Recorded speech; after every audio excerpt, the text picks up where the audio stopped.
Buenas tardes, and good afternoon. Thank you for hosting me. Thank you to Daniela, Ariel, all the wonderful students and faculty here at this amazing university. I got a tour right before coming here, and I was asking the tour guide, so how much do you pay to go to the school? And she said 25 cents. So Americans would be very jealous about that. And I'm sorry not to be able to give this speech in Spanish. When I was a student, I had a choice in school between learning French or Spanish. But my parents spoke French to each other, and every year before my birthday and before Christmas, they would always discuss what presents they were going to get me in French. So my brother and I, we had to learn French so we could understand that. So bad decision, though. I wish I spoke Spanish. So I'm here. I've been traveling actually around the world as a lot of nations are interested in this big experiment that California is embarking on to build a clean energy future. And I've been to Australia and Japan and Germany and other countries sharing this story. And I'll share the story with you today, and then we'll talk about the opportunity for Mexico. But I want to invite all of you to open your hearts and open your imaginations for what your future, for what Mexico's future can be, okay? So I want to just start as an American. I'm excited to be here. I want to start by apologizing for Donald Trump. I'm quite serious about that. Donald Trump does not speak for the United States. He does not speak for California. And the good news is he will not be elected President of the United States. Okay?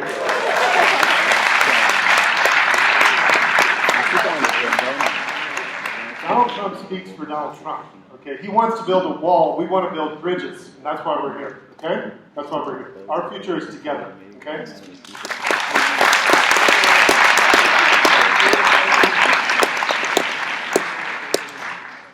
All right, so this is the choice, I think, that Mexico faces, and all of you face, of what future do you want? Do you want the future on the left, or do you want the future on the right?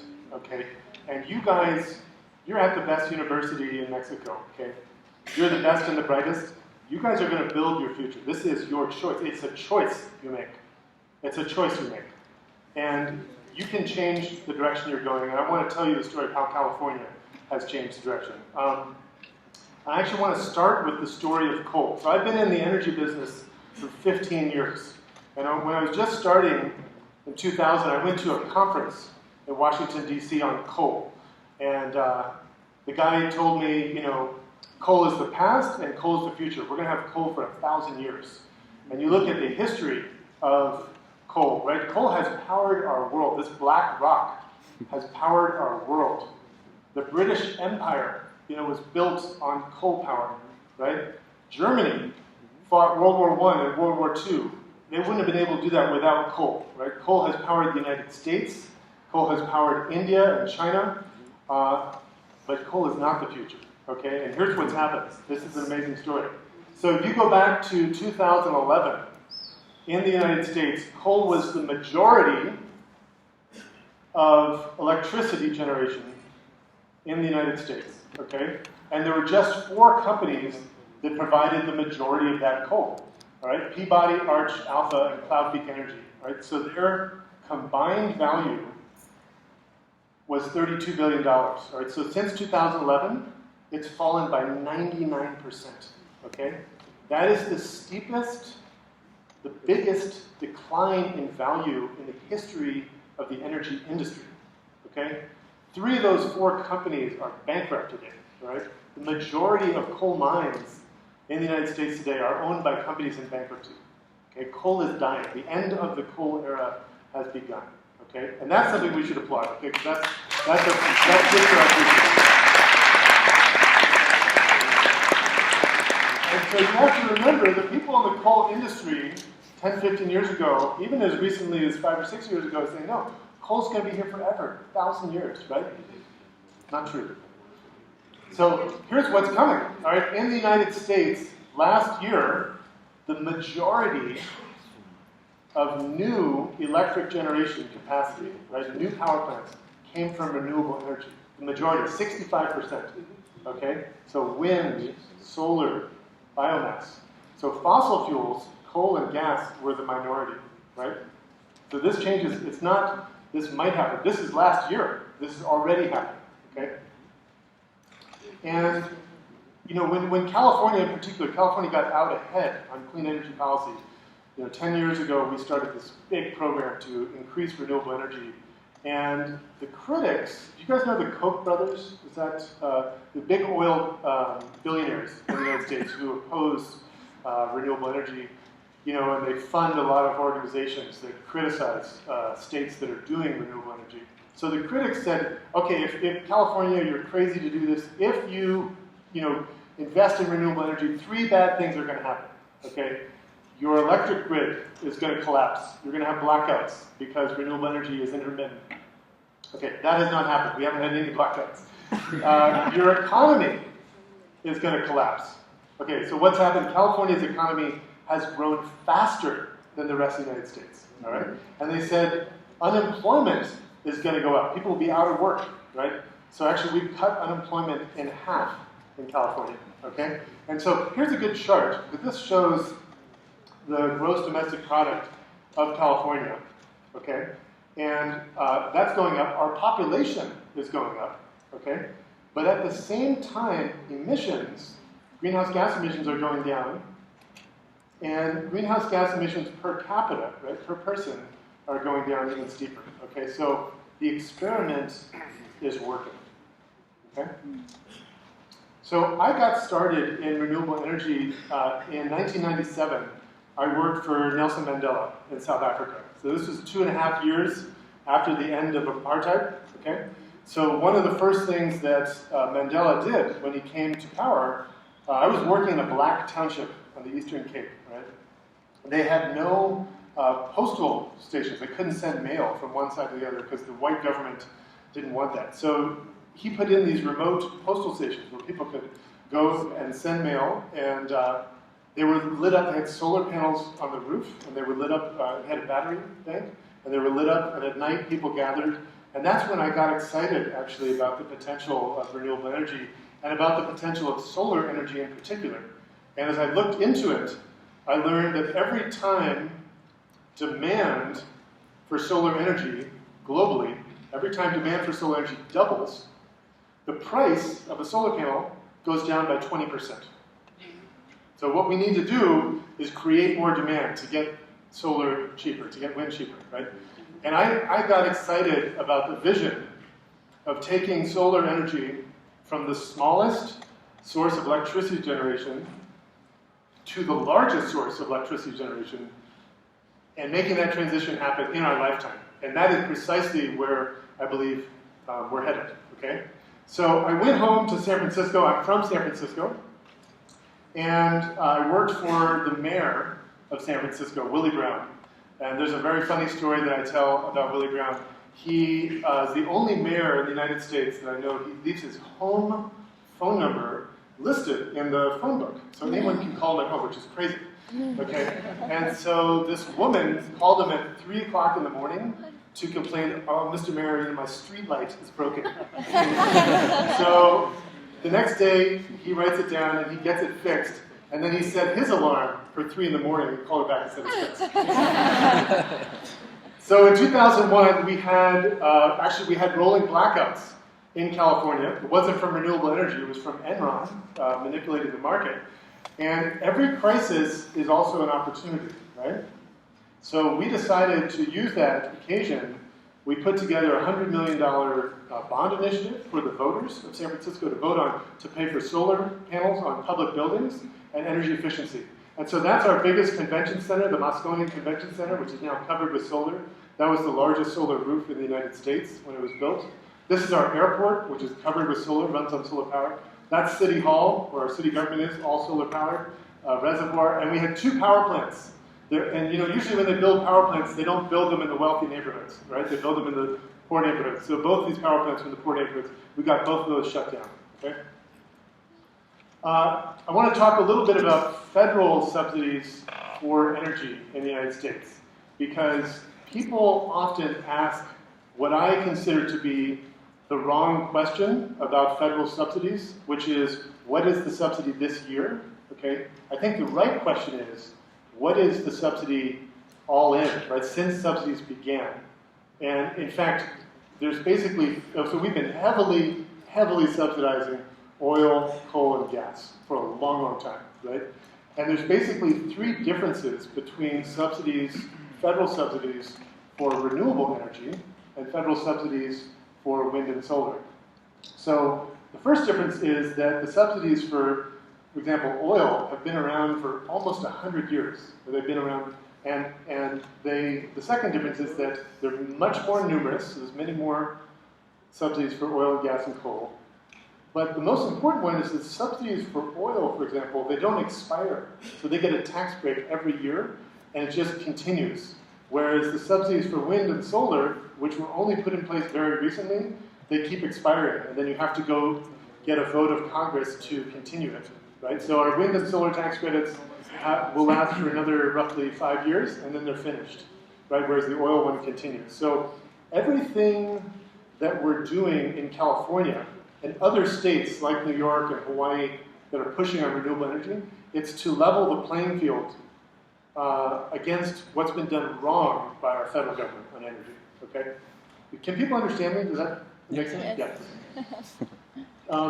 I also want you to have a great sense of possibility about the change in technology that can happen. Raise your hand if you have an iPhone. How many of you? So maybe 20, 30% of the people. Okay, so this year, Apple is going to manufacture its 1 billionth iPhone. 1 billion, right? This technology did not exist 10 years ago, right? It was invented in 2007. And you think about what it is. It's a computer and a calendar and a stopwatch and a calculator and a flashlight and a map and a tape recorder and a notebook and a game box and a watch, camera, music, video camera, also a phone.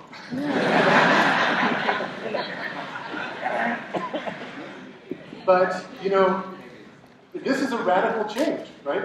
This actually happened over a very short period of time. And now phones are ubiquitous, right? So, as an example, cell phones, in 1980, AT&T did a study and asking, how many cell phones there would be. They predicted there'd be 900,000 by the year 2000, okay? So, in fact, by 2000, there were 109 million. And today, there's 7 billion, right? So, think about how this applies to energy, right? Every rooftop could have solar panels. We can have wind turbines in every city. Electric cars could be the norm. And this can happen faster than you think, right? So we have to keep that sense of possibility with us as we think about energy. So in California, this is what's happening. We started out, our first law said, okay, we want 20% renewable energy by 2013. Because before that, we'd have been giving a little bit of incentives, and then for 1 year, then the incentive would stop. And we said, no, okay, we're going to have a long-term program. So back in 2002, they said, pass this law 20% by 2013.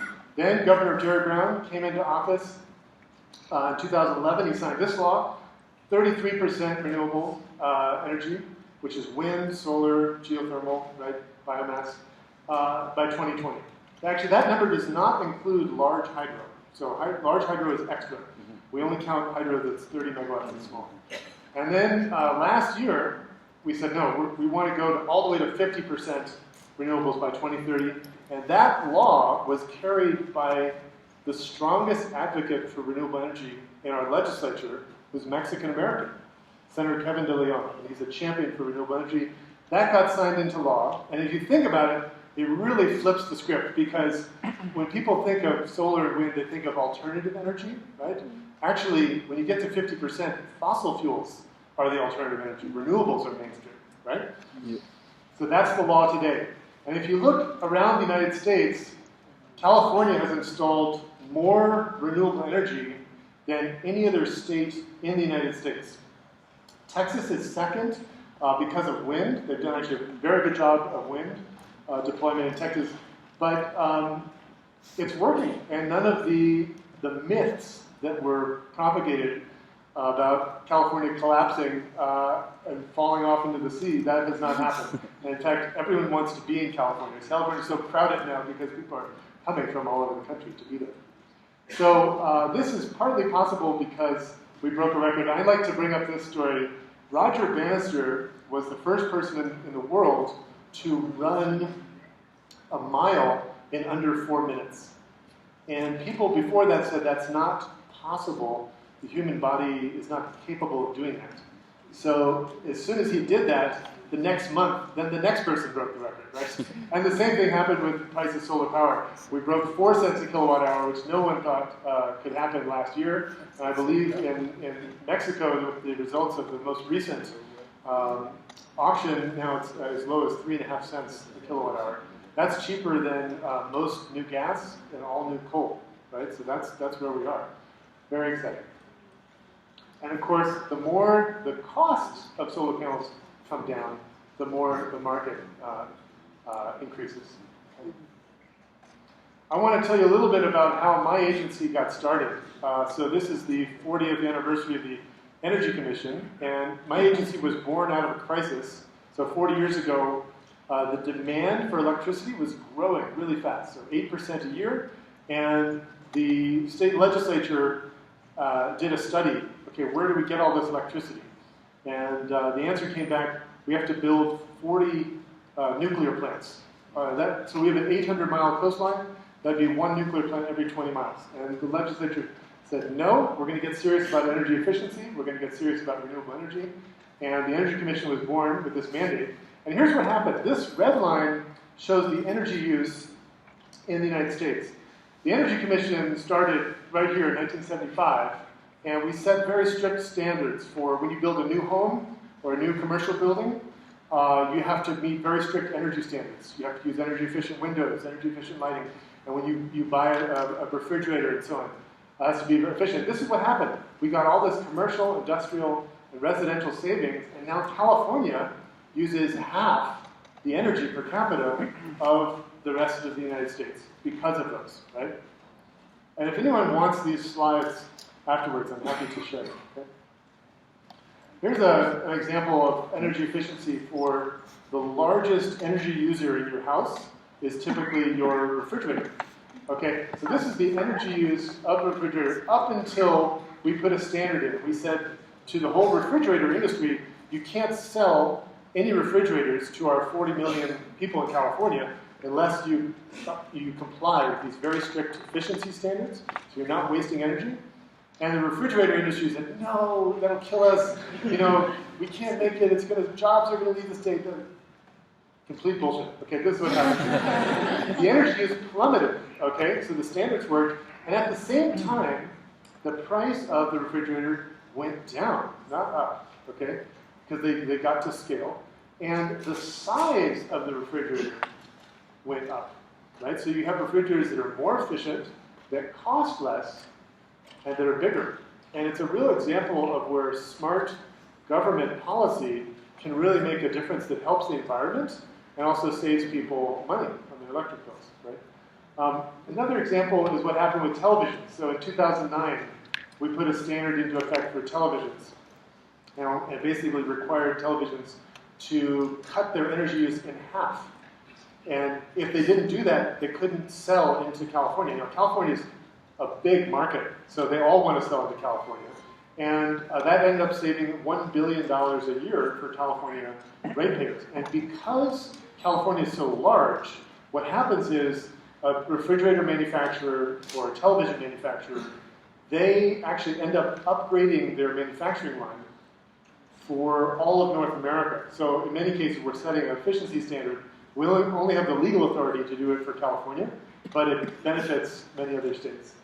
And the same thing for plug-in shavers. So it used to be until 2012, you have a shaver or you have a cell phone that's plugged into the wall, and when it's fully charged, it would continue to use a little bit of power because there's a 25-cent shutoff diode that the manufacturer doesn't want to pay for because they don't care. They don't pay the energy bill. We do. So we said, no, you can't sell that product without that diode, and that saves energy. That saves $300 million a year. So this is the example of things that are very below the surface. Most people, even in California, don't know about this stuff, but it adds up, and it means we have less polluting power plants as a result. So this is a chart from the US Department of Energy, and it shows what's happening with the price of wind. It's going down. This is all since 2008. Distributed solar, rooftop solar, utility scale solar, and battery costs, and LEDs. And so these technologies, these 5 technologies, I think of as the foundation of the clean energy future. And the exciting thing is they're all getting cheaper every year. So there literally has never been a better time to move towards clean energy. It's more affordable now than it ever has been. In California, the transition to renewable energy is actually happening much faster than people realize. So in 2008, we only had 12% of our electricity was from renewable sources. Today, we're over 25%, okay? And we're en route to get to 50%. And I want to take you guys on a tour, sort of clean energy tour of California, so you can see where some of this energy is coming from. So this is the largest thin film solar PV project in the world. It's just a few miles north of the Mexico-California border. It's called the Desert Sunlight Project, and it's 500 megawatts. So that's about half of the electricity use of a city like San Francisco. And what's interesting about it is that even over the course of the construction of this one project, there was all this innovation that happened. So when they built this project, they graded the whole site. They had to have bulldozers to scrape it down. That's a lot of money. That's 15% of the whole project cost, is just scraping it. And they figured out in the future how to avoid that cost, so big savings. All the solar panels had a frame on the outside. Halfway through the project, they figured out how to avoid installing the frame. So a lot of innovation happened. This is the world's 3rd largest silicon PV project. It's an American company called SunPower. This was the largest in the world when it was built, and then a few months later, this was built in China. So this is the largest solar project in the world, was 1.2 gigawatts. Back in 2004, when I was in the solar industry, the whole global market, the entire global market for a year, was 1 gigawatt. So now, this one project is bigger than the whole global market was a decade ago. This is the world's largest solar thermal power plant, and it's called Ivanpah. So what you're looking at here are 3 towers, 550 feet tall, and they're surrounded by 173,000 mirrors. So the sunlight hits the mirror hits the boiler at the top, and it heats it up. This technology used to be the same price as solar PV when the contract was signed 5 or 6 years ago, and now the price of solar PV has just kept going down, down, down.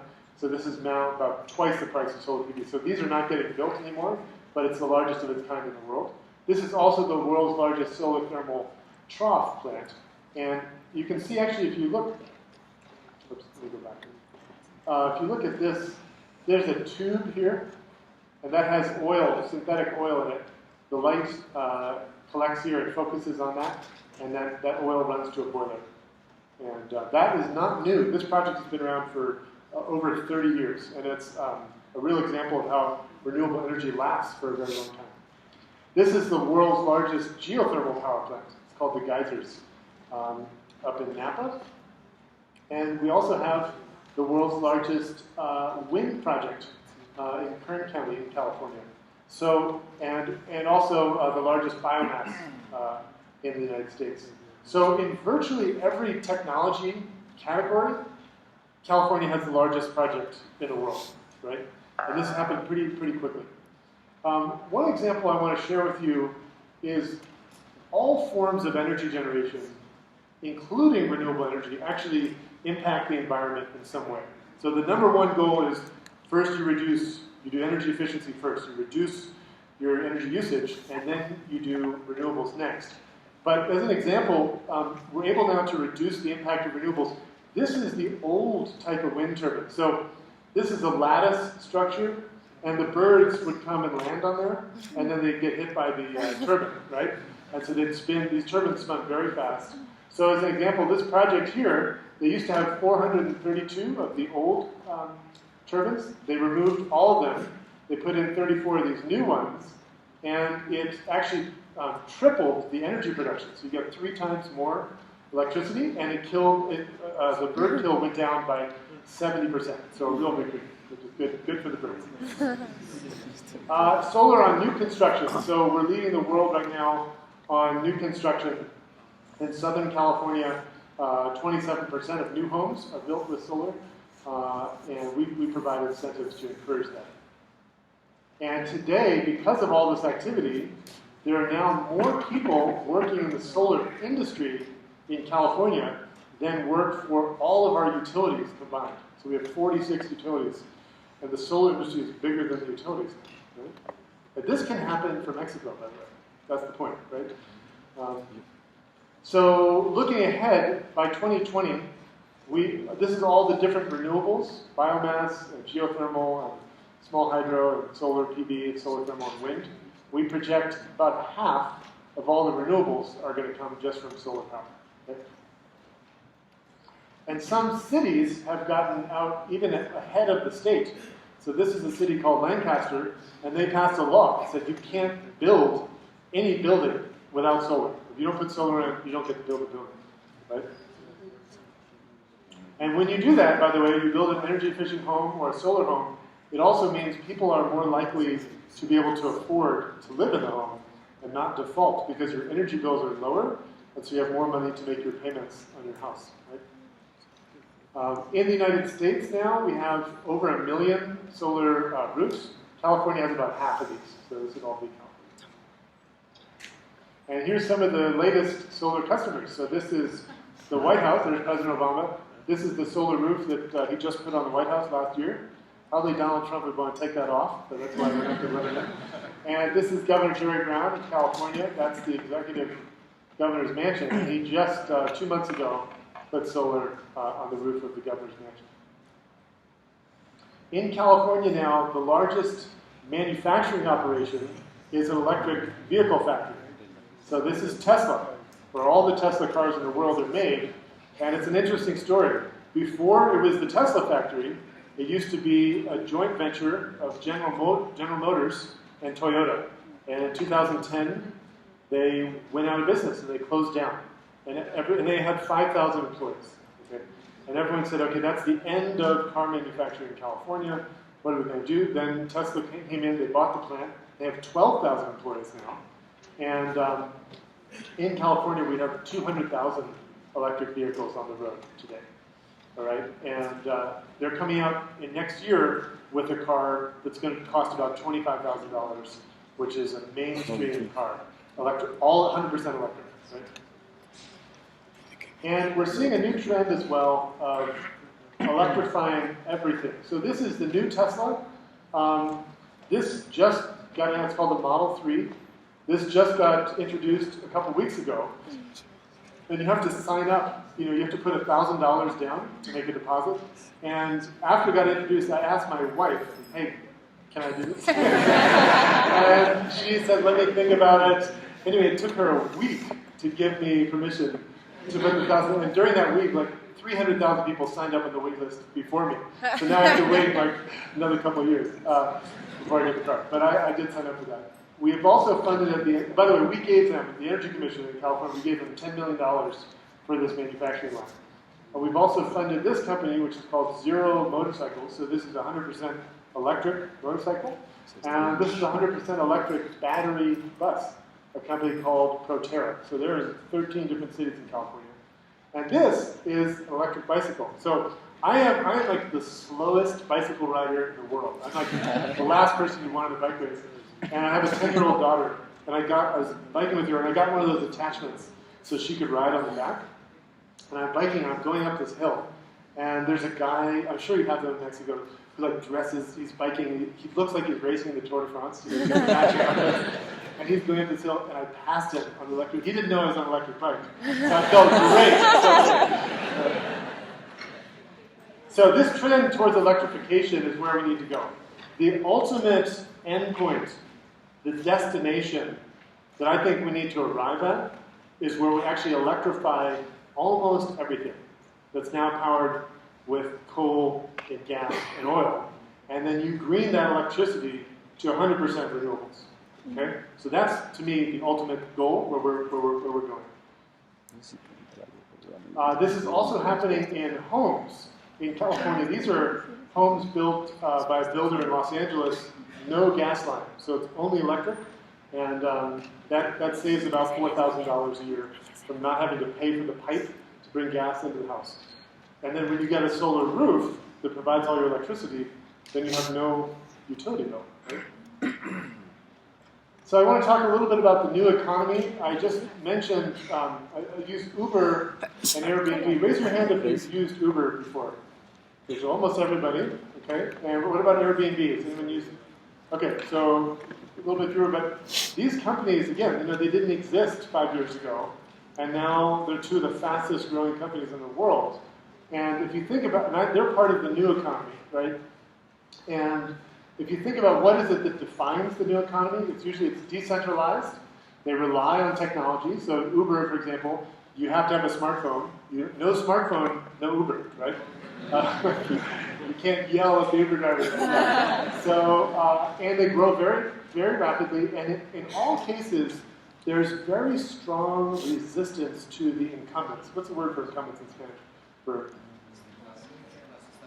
Las establecidas. Okay. So basically, there's very strong resistance from the companies whose business will be threatened by this, right? And that's also true in energy. But there's some very forward-thinking companies now, like Google and Facebook and Apple, which are all California-based companies. They've committed to get 100% of their electricity from renewable energy, right? And that's, I think, an example. I think a lot more companies are going to follow that path. When I look at, what are the other technologies of the future, that can be, that will be fast growing. I mean, this is an example. This is the Eiffel Tower. They actually have a wind turbine inside the Eiffel Tower that spins, a cylindrical wind turbine that spins. This is a company called View Glass. They make a window that you can adjust. You make it completely clear or completely dark. And that actually reduces the heat gain into a building and saves about 20% of your energy costs. I think that's the window of the future. They also have now technologies in water pipes to capture energy as water or wastewater is going through a pipe, and of course electric vehicle charging. So there's a lot of innovation happening. And then with the military in California, we have actually 30 military bases, and these guys are actually doing fantastic stuff on renewable energy. So I've visited now 7 or 8 of the military bases. The Navy especially has a goal to get to 50% renewable energy by 2020. Remember, our state's goal is 50% by 2030, so the military is actually ahead of us. And we're now building high-speed rail in California, okay? And that will be powered 100% by renewable energy. So it's all electric, all renewable. It's going to go from Northern California to Southern California. And my prediction is, eventually it will go to Mexico City. All right? But this is a great example of what's possible. And just to keep in mind how quickly the change can happen, General Motors, which is one of the biggest, oldest, and most influential companies in America, it took them a century, over 100 years, to become a $50 billion company, right? Tesla, started in 2003. They're already, 3/4 of the way there. And you can just look out ahead, right? Go out another 5 years and compare that. Tesla will be more valuable than General Motors. So I want to just close on a few success stories, because I think in this age of climate change and pollution, it can be easy to feel like you're losing hope, and you can almost like narrow your focus and not think big, because these problems seem like they're not solvable. But remember, every problem is solvable when you set your mind to it. And the most powerful force in the world is human intention. Okay? Just setting your mind to the goal and building a coalition to make it happen. This is a story. I grew up in the summers. My grandfather lived in New York State in the largest state park in America called the Adirondack Park. Beautiful. There's like 1,500 lakes there, forests. But a big problem was happening, which is all the fish were dying in these lakes. Because in Ohio, in the Midwest, they have a local air pollution problem. They have coal power plants. And to solve the local air pollution problem, their solution was, build a higher smokestack. Okay, so they got the pollution out of Ohio, but it got it up into the jet stream, and it came down in the rain in the Adirondacks. It's called acid rain, and it killed all the fish. And then actually President George Bush Sr. in 1990, to his great credit, he signed a law that limited, severely limited those acid rain emissions. And here's what happened. This is the acid rain problem. The red shows where the acid rain was happening. And after the law got signed, the problem got better. And all those lakes that were dying are coming back to life in the Adirondacks. So it's a success story. And the same thing is true with the ozone hole. You know, you remember this hole that was, basically getting wider and wider because of these pollutants, chlorofluorocarbons, that were causing a hole in the ozone layer and exposing us to a risk of cancer, skin cancer. And so the world came together in 1987, and they signed the Montreal Protocol, which eliminated those pollutants. And now the ozone hole is on track to completely recover by 2050. Okay? So, but I think the analogy that's most appropriate, I think, for renewable energy is smoking, actually, in the United States. And I want to just tell you that story, and I'll close on this story. In World War II, we gave cigarettes to every American soldier every day. They get food and they get cigarettes. So a generation of men came home and they smoked. And smoking was everywhere. It was on our TV shows, on the cartoons. Doctors did ads for cigarettes. Our president smoked. Marilyn Monroe smoked. And then the truth came out that scientists found, hey, smoking causes cancer. And secondhand smoke, even if you're not smoking, but the person next to you is smoking, or you work in a restaurant where people are smoking, you can get cancer. And the response of the tobacco industry was very interesting, because they went from making one product, cigarettes, to making two products, cigarettes and gout. They made junk science. They put $100 million into all these fake studies saying, oh, no, smoking doesn't cause cancer. It's from other forms of pollution. It's something else. And so they were basically trying to hold on to their profits by denying the truth. And ultimately, the good news is the truth finally got out, and it got accepted by Congress, it got accepted by state legislators, and this is what happened. The smoking rate was close to half of America was smoking, right? And then after the science got accepted, all of these policies, health warnings on the packages, banning advertising on TV, right? Cigarette taxes increasing, banning smoking on airplanes, banning sales to minors, to young people, banning smoking in bars and restaurants, and so on and so forth. And today, we're down to 15%. Right? It's actually one of the biggest public health success stories in American history. And it's a function of policy, and that was ultimately because the science got accepted. And we're having the same debate on climate change right now. And many of the big fossil fuel companies are funding junk science to distort that truth, to prevent laws that are going to accelerate a transition to clean energy. But you guys can change that. So thank you very much. I'll stop with the questions.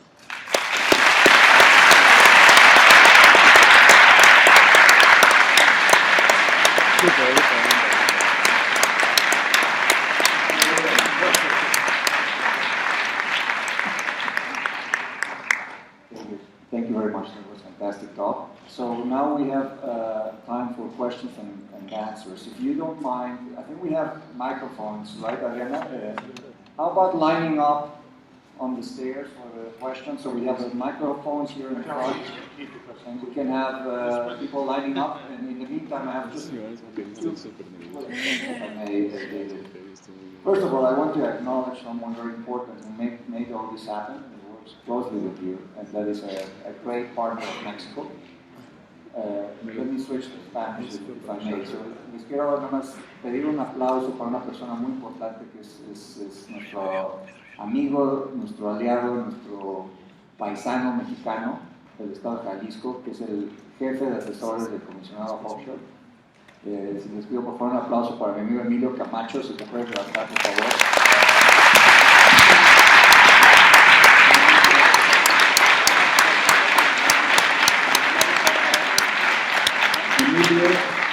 Emilio es otra de esas historias de éxito, es another success story, and I want to acknowledge that. Quiero darle el reconocimiento porque su labor es muy importante para esta colaboración, para tener a David aquí.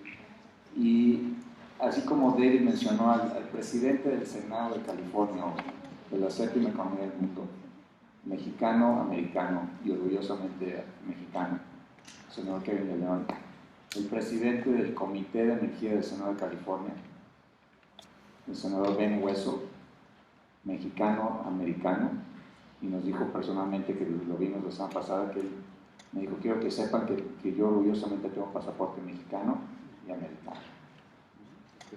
Emilio es otro ejemplo que está trabajando allá con todo el interés de colaborar para el beneficio, por supuesto, de California, pero también de México.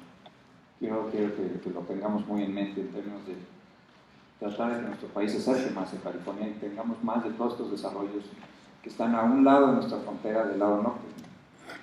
Lo que nos acaba de platicar el comisionado es increíble y está al alcance de nosotros. ¿Por qué no lo tenemos de este lado? También quiero mencionar, I also want to mention the city of San Diego. La ciudad de San Diego, a un lado de Tijuana, ya tiene el objetivo de tener 100% renovables. By 2035. 2035. 100% renovables su economía al 2035. Más que pensemos en eso, y si no, deberíamos estar haciendo más por este chato, además de sus lazos con líderes como Emilio, como el senador Hueso y muchos más que son familia y quieren trabajar con nosotros. Two more quick things. La capa de ozono, sabemos que el Dr. Mario Molina, Mexicans have made a big impact. Dr. Mario Molina from this university made a big impact. His work was instrumental to get that problem solved, that success story. Tenemos como el Dr. Mario Molina de aquí, de la casa, de nuestra casa de estudios. Quiero mencionarles, ayer aprendimos, we learned yesterday that the head designer of Tesla, el diseñador en jefe de Tesla, es mexicano. No sé si ustedes sabían, pero Google nació en un laboratorio donde el jefe de ese laboratorio es mexicano, en la Universidad de Stanford, Héctor García Molina. Como ellos hay muchísimos, y quisiera pensar que aquí hay muchos de esos futuros líderes que lo pueden hacer si lo quieren. Nada más para terminar, I will just summarize your presentation in a phrase that is very important, which is: sí se puede. Sí se puede, 100% renovables. And just last question for you. Si quieren irse formando, por favor, los que tengan preguntas, y ahorita ponemos el micrófono. Just the last question is this only for the rich nations and the rich areas like California? Are you investing in all this because you're putting more money, it's more expensive, or is this actually making money? No, I mean, it's interesting. The majority of solar customers today are basically lower middle income customers. So the wealthier are the minority of solar customers. So, yeah. Sí, ya no es un mito que solar es muy caro y que los renovables son muy caros. This is part of the John science. That it's spread out, that the solar is too expensive, the wind is too expensive, it's no longer the case, and will continue to increase. Okay. Sí, entonces, por favor, preguntas, vamos uno y uno. Si dan, por favor, su nombre y qué están estudiando, de dónde son. Si quieren en inglés, mejor, si no, lo traducimos. Muchas gracias. Go ahead. Soy Diego Delmar, estudio Ingeniería Mecánica aquí en la UNAM. Y bueno, voy a hacer la pregunta en inglés. Well, I saw that the price of batteries is going down, but I've read a lot about how like ion and lithium batteries are really bad for our environment. I was wondering how much that has improved because like last time I'm really into cars, and there's even studies that an electric car could be worse for the environment than like a Land Rover Discovery because of how bad ion lithium batteries are. Yeah, so nothing is as worse as the status quo. The diesel pollution is the single worst cause of, lung problems. Lithium, there's also an aftermarket now for lithium. So let's say you use it for the car for 10 years and then the life starts to degrade. There's now an aftermarket so you can take those batteries and put them into buildings where they can still operate for a long, long time. So this is what the University of San Diego is doing. And I actually believe, as I said, there's an environmental cost for every form of energy, but electric vehicles, by far, that's a win for the environment on pollution, on air quality. In fact, just imagine if every vehicle in Mexico City was electric, what the air quality would be, right? Yeah, I agree. Like local conditions would be better, but I don't know. I've read a lot of studies that say that general like local conditions could get a little bit bad. No, I mean I think the where we are today, the impact from mercury and coal pollution, right, is terrible. The impact of methane emissions on climate change from natural gas. I think there's a cost to everything, but in my view, even with the environmental impact of batteries, it's much better than what we have today. Okay, thanks. Y por favor, muchas gracias, preguntas puntuales para que todos podamos escuchar el mayor número de preguntas y respuestas. Creo que tenemos como hasta las 2:35, 2:40, ¿no? Entonces creo que es más puntual para escuchar más. Gracias. Hello, I'm Silverio. I'm studying electronic engineering. I'm in my 8th semester. But I would like to know, what do you do in Mexico? Do you have any plan for invest in renewable energies in short time or any for the future? So we had dinner last night with a bunch of American companies who moved here. So Tesla, I showed you the picture of Tesla. Tesla now has an office here. And in September, Elon Musk, who's the founder of Tesla, is going to come here to open a Tesla showroom.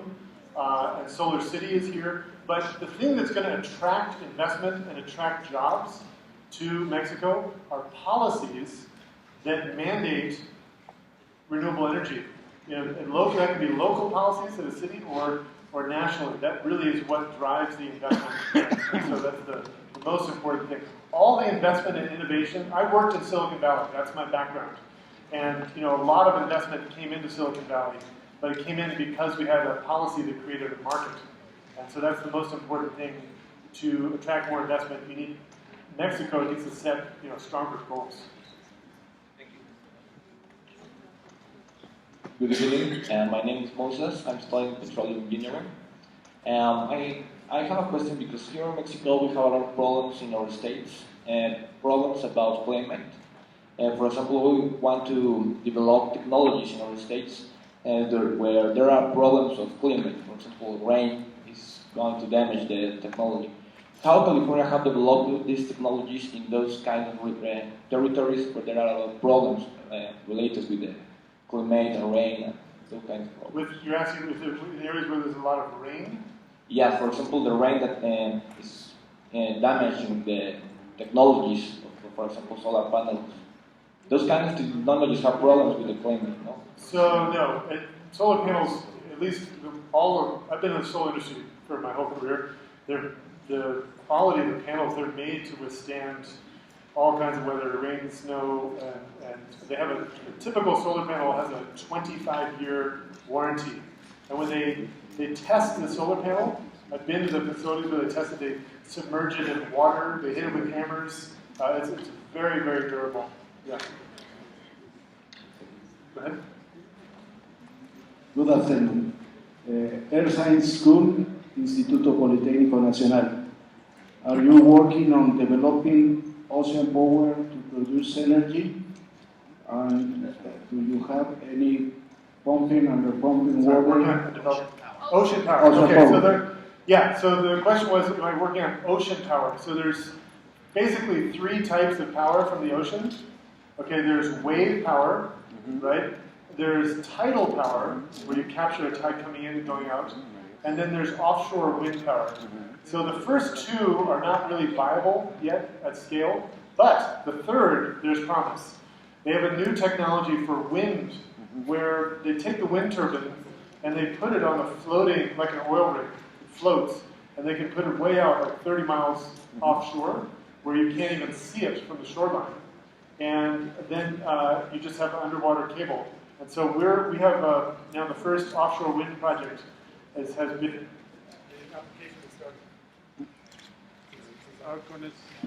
So I think that offshore wind is the most promising. Do you have any pumping and pumping water to produce energy? The pumping storage? Yeah, pumping we do. storage? Yes, we do. It's very expensive to build that. It works great. It works great when you have it, but it's expensive to build. So we do have some. Yeah. Where? It's near If you know Diablo Canyon Nuclear Plant, it's about a couple hours from there, called Helms Pump Storage. Yeah. San Luis Obispo. Yeah, go ahead. Hi, I'm Carlos Gil. I'm a little nervous. I'm a mechanical engineer, and I want to ask you about how can we change the mind of the people? I mean, I want to create a clean energy company that gives the people the opportunity to make his own clean energy. But I talk about this topic with my parents. They say that they don't want to change the traditional energy for clean energy. They don't want to pay $3,000 for a clean energy system. So if my family that they are close to my interest, they don't want to change their mind. How can we make other people change? You just asked, I know you're nervous, but you just asked the most important question today. Okay? That's a very important question. How do we change people's minds? And first of all, it is possible for people to change their minds. I told the story of, in America, we just legalized gay marriage, so marriage equality is legal now. Now, 10 years ago, and by the way, 65% of Americans support that. You should be able to marry whoever you want. The government shouldn't be able to stop you. That public opinion changed over just 7, 8, 10 years. And I think the same thing can happen with energy. The number one argument that I think works with people like your parents is health. Because they may not care about solar panels, but they care about the health of their children and grandchildren. And kids are getting sick and more likely to get cancer and lung disease from dirty air. And that's a fact. There's no doubt that that happens. And so you go to countries that have less air pollution and the children are healthier. Okay? And so I think the number one thing is health. But after that, the threat of global warming and what that really means when you actually understand what that does to the climate, more droughts, more severe storms. There's going to be climate migration that's going to be forced because people can't grow crops where they used to be able to. And that's also within our power. It's, we can either make that worse by doing nothing or better by doing something. But the first thing I always go to is health, because I think that's the most powerful.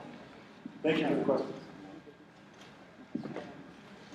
Hi, my name is David. I'm industrial engineer. So I have a real question. Have you ever got any problem when you implement your policies? I mean, some problem with the private sector or something? Have you ever run into any trouble implementing policies with the private sector? Oh, no problem at all. Well, yeah, a lot of resistance, okay? And I come out of the business community, and there are, that you have to understand when you do something big and bold and important, nothing that matters, nothing is easy, okay? If it's easy, it's not important, okay? You should expect resistance, okay? That's true for everything. I mean, you go back to voting rights in America and the civil rights movement and the women's rights movement for women to be able to vote. Everything has been a hard-fought battle. It's the same thing with energy. And the business community, as I said, their arguments have not changed. The same argument, they're still arguing against today. This 50% law we just passed, there are people saying, oh, that's going to collapse. They say the same thing every time. And you have to expect that. But the difference now, and the advantage you have, all of you in Mexico, is you have examples you can point to, not just California, but Germany and Japan and other places that have actually done more in renewable energy, and it's working. So it's not a hypothetical thing. There's actually, now we know what happens. And so I think in a way you're in a stronger position to be able to respond to the arguments that the business community is going to make. And one nice thing that happens now is once you have momentum, okay, which we have in California, you get clean energy businesses who become powerful and more influential. And so right now, the clean energy business community is actually very strong in California. And so when we have these fights, the business community from the clean energy side is very strong, and that's been helping us win. So, you're kind of, there's very, very little solar installed in Mexico today, and so there's not a very strong solar business community here, but that will change, and that can change. And each year that you make progress, it gets stronger and stronger. Yeah. Un favor, como estamos ya cortos de tiempo, les voy a proponer lo siguiente. Queremos todavía tener tiempo para la foto con todos los que puedan estar aquí y darle un reconocimiento al comisionado Hochschild. Si me permiten, voy a sugerir 2 preguntas más, pero me gustaría escuchar pensando en igualdad de género y la importancia de traer a más mujeres en posiciones de liderazgo y en estos temas, en la ciencia, en las matemáticas. Quisiera pedir, bueno, espero que no me lo tomen a mal, pero esto es fundamental que la mujer participe. Eso es lo que va a cambiar el mundo. Estamos a más mujeres.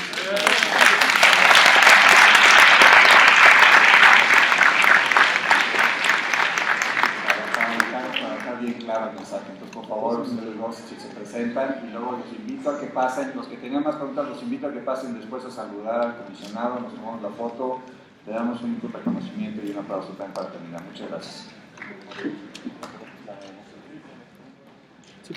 Hi, I'm Danayaro. I'm studying Renewable Energies Engineering here in UNAM. And I want to ask you about your planning towards the technology of renewable energy, because this technology will eventually get to an end of its life cycle. So what are you planning to do with all that residues? How are you planning to treat them, or make some sort of policy that tells these companies how to deal with this?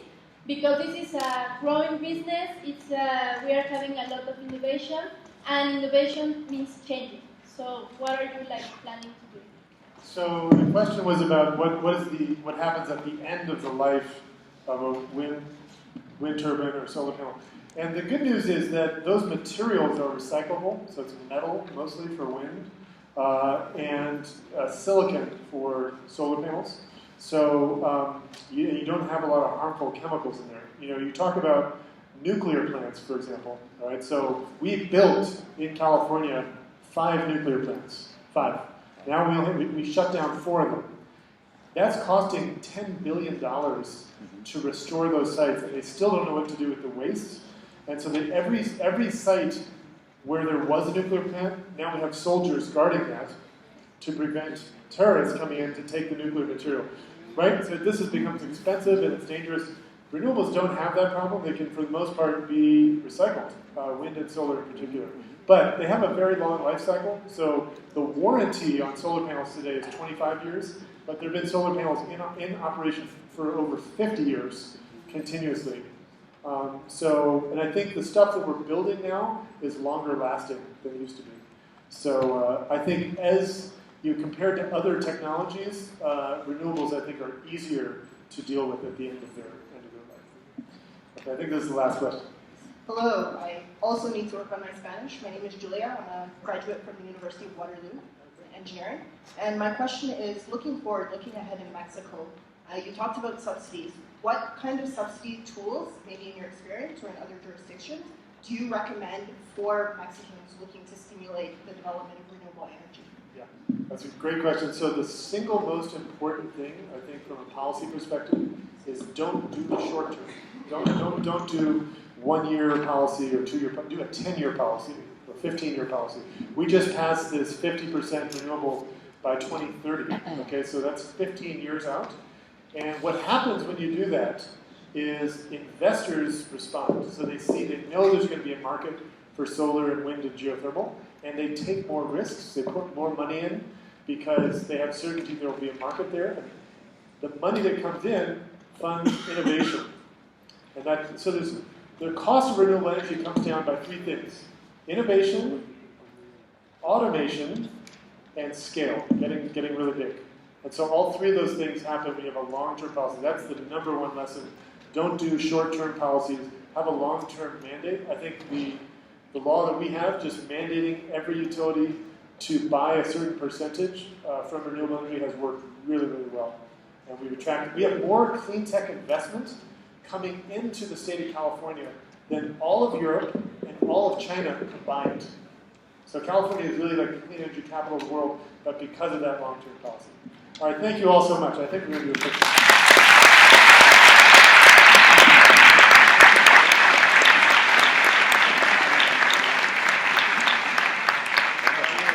Gracias. Y para cerrar la sesión, el presidente de la Sociedad de Energía y Medio Ambiente, va a dar un reconocimiento al comisionado y luego, por favor, pasamos todos a la foto y a saludar al comisionado. Gracias. Bueno, muchas gracias a todos por venir. Muchas gracias a Germán por generar todas estas increíbles oportunidades para los estudiantes mexicanos.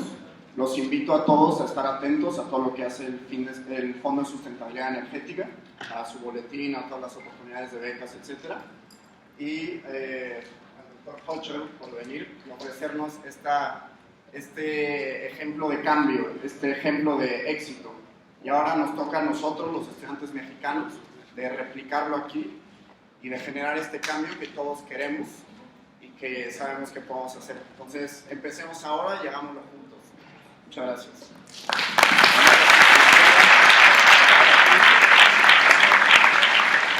Ahora, le quiero pedir a todos los miembros de la SOEMA que suban para el reconocimiento al doctor Hochschild, por favor. Y los invito también a buscar lo que hacemos en nuestras redes sociales, Sociedad, Energía y Medio Ambiente. Estamos haciendo proyectos como este todo el tiempo. Muchas gracias.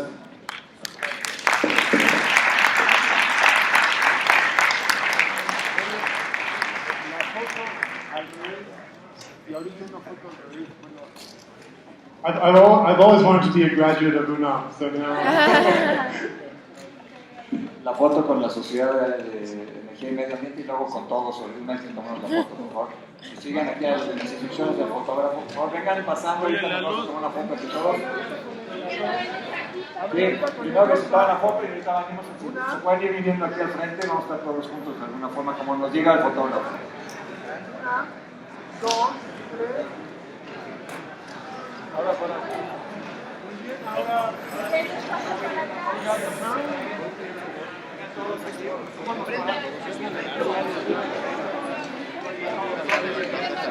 Salve.